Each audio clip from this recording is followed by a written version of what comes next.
This life is not an easy one. I've made enemies. Powerful enemies. But the one thing that's haunted me is finding the truth about my parents. Every superhero has an origin story. So too does every movie. This is the making of The Amazing Spider-Man.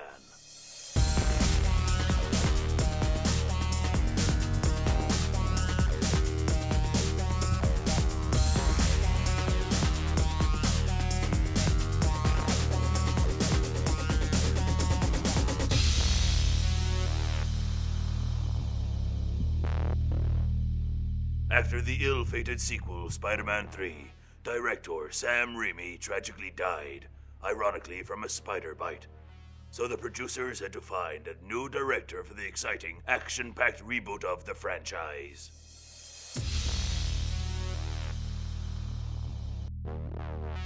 It was important to the creative team that we keep in the Spider-Man spirit. So I was primarily chosen because of my name. Webb. Spider-Man. Get it? What did you do before this? A little independent movie called 500 Days of Summer. Oh, this summer's so long. So I was a perfect choice. There were spiders all over that movie. The movie had its director. Now it needed a screenplay.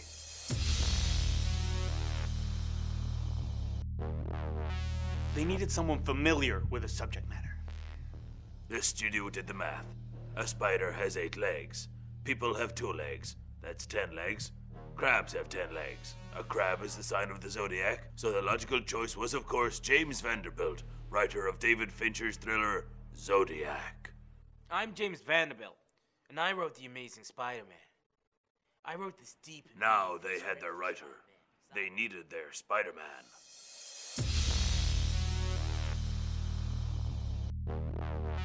Following the same method they used for finding the director, the producers and Webb went through the phone directory, searching for anyone with the name Peter Parker, Ben Reilly, or the last names Spider-Man, Amazing, or The.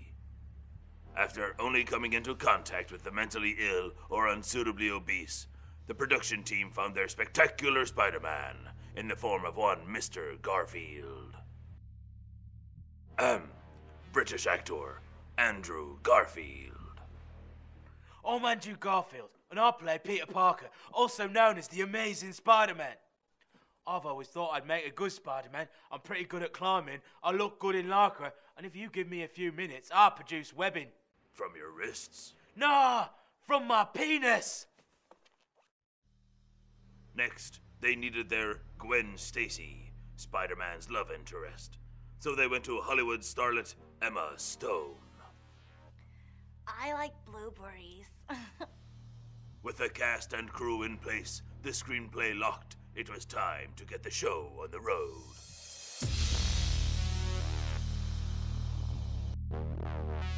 Spider-Man is all about action.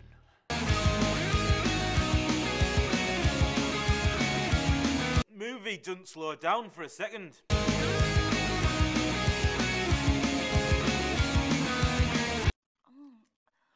Carnations taste like hair dye.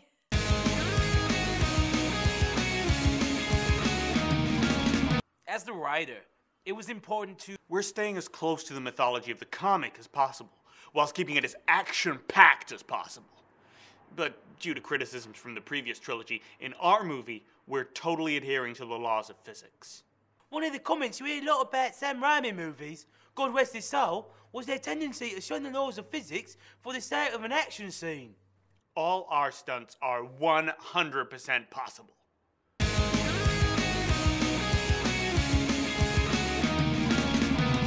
The other criticism we took into consideration was not to turn it into a f***ing musical.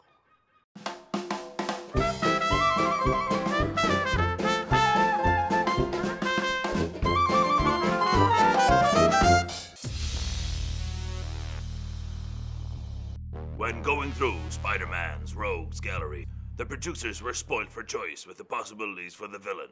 They went through them all. Vulture, Walrus, Kangaroo. but none of them could bring the emotional impact of their chosen spider foe, the lizard. Peter loved lizards. As early as Spider-Man #1, there are pictures of him with his lizards. So to have that love turned on its head is especially devastating for him. When he has to flush it down the toilet where it grows, waiting for the day it will take vengeance. Is that what they've done with my screenplay? I didn't write any of that. Absolutely devastating for him. Spider-Man, that is. The lizard scares me. I prefer unicorns. They poop rainbows.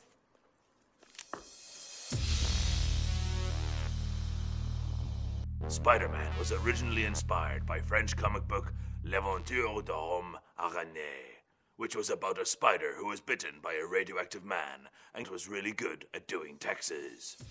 We'll be right back after these messages.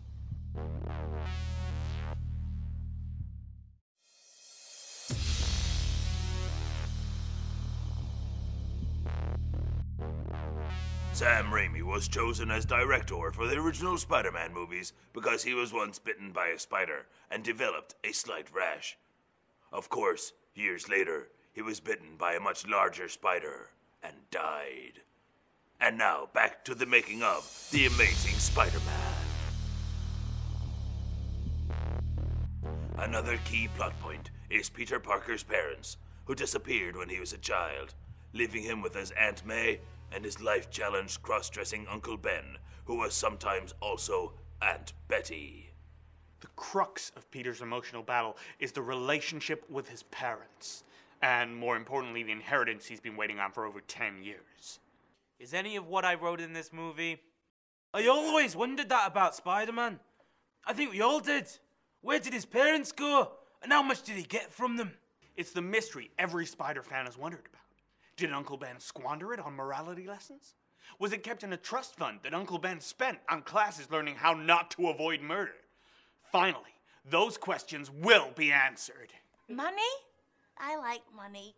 It's green like grass. But sheep don't like it as much.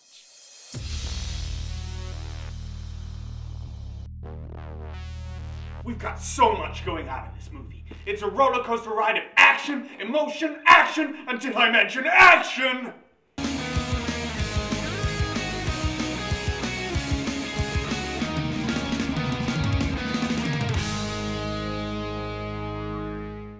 There are so many action scenes in The Amazing Spider-Man that some theaters will be screening the director's action cut, which has a bonus 4 hours of slow motion and explosions. The studio said nobody would watch 6 hours of action sequences, but I think we're gonna prove them wrong. And if it doesn't work out, at least Michael Bay will have some new masturbation material. I like covering cats in jam. It makes them go faster.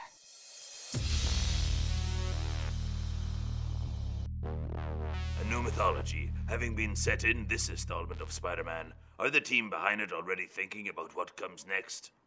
There's so much talk of sequels and trequels. A trilogy? Whatever. Everyone wants a franchise, but it has to be right for the movie. Which is why I've set my sights on a centillogy. 7 movies? That's a septillogy. I'm talking centillogy. 100 movies. 100 Spider-Man movies? Shot back to back. From summer 2013 to spring 2058. Won't Andrew Garfield be in his 70s by then? Sure.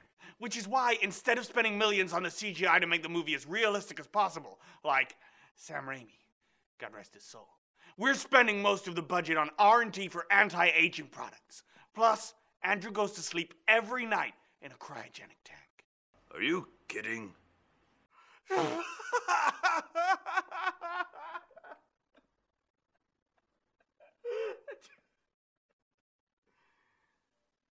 No. That wraps up the making of The Amazing Spider-Man. Undoubtedly the summer's biggest blockbuster that isn't The Avengers, or The Dark Knight Rises, or Prometheus, or Snow White Does the Huntsman.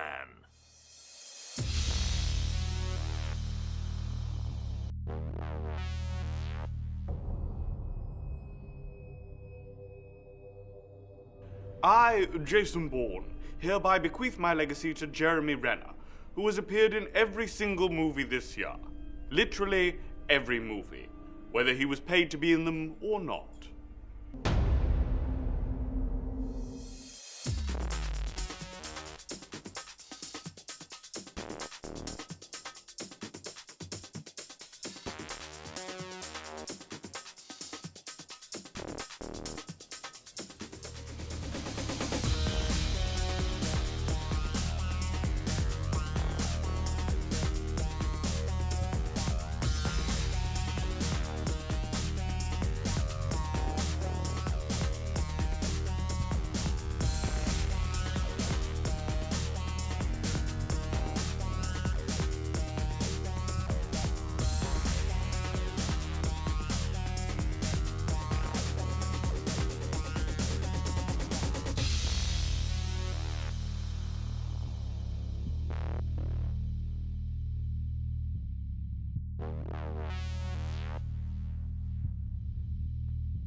Chelsea Hotel.